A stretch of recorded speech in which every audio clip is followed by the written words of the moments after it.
First of all, let me ask you, Bello, you are a scholar in political science and you're also Islam. Do you have a significant contribution to this conversation, or do you have a question for your sheikh? Not necessarily a question, but then aside the chapters of Quran he has mentioned, I would have been very happy if he could cite historical precedent, because quite very interesting. Islam ruled India for almost a century, but then Muslims and the Hindus actually living together. The language almost is similar, just that because of the faith, the Hindus speak Hindi and then the Muslims speak Urdu. But only the advent of British colonial rule that created division. So to make it look like Muslims are becoming, I think the intolerance of Muslims today is as a result of modernity and misconception of the faith. So can he cite a very specific incident, perhaps, if not by act of the Prophet himself, maybe any of the companions who actually built a place of worship? Historically, that can be true. I think that would just end. No, he didn't build. Chief Imam is not building, he's contributing. As in contributing. But even can he cite an act or any action of past Muslim rulers? Because even some part of Europe today were once part of Ottoman Empire. And the Ottoman sultans were so benevolent that they allowed people to worship. So if that historical, what you call links can be actually established for people to go and check, I think you have a better understanding of. Okay, so do you understand his concern? In fact, I want to recommend this book to Vinny. I don't know whether it can come on the Google. People can Google and got the Muslim relations with Christian, Jews, and others. Association, dissociation, kindness, justice, and compassion. I want to recommend this book to anyone who might be interested. Maybe on the net, it's possible you can get it. It was printed by the Dawa Institute of Nigeria.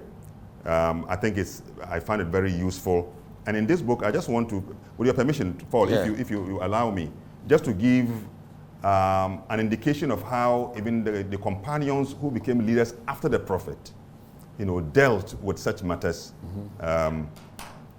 In one of the, this one says, this spirit can be seen in display in the letter of the first caliph of Islam. That's Abu Bakr. That's the one who came first after the Prophet Muhammad, peace be upon him.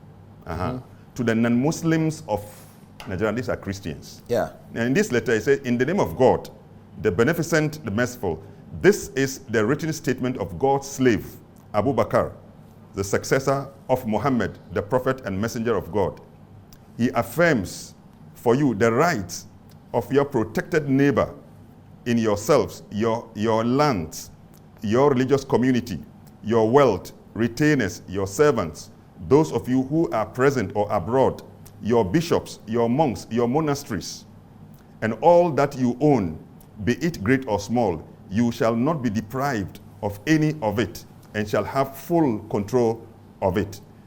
And then the second caliph, in a similar vein, also writes, that was at the time they were then the leaders of the then Muslim community. This is the security given by the slave of God, Umar bin Khattab, the commander of the faithful, to the people of Ilya, that is the people of Ilya somewhere around Jerusalem.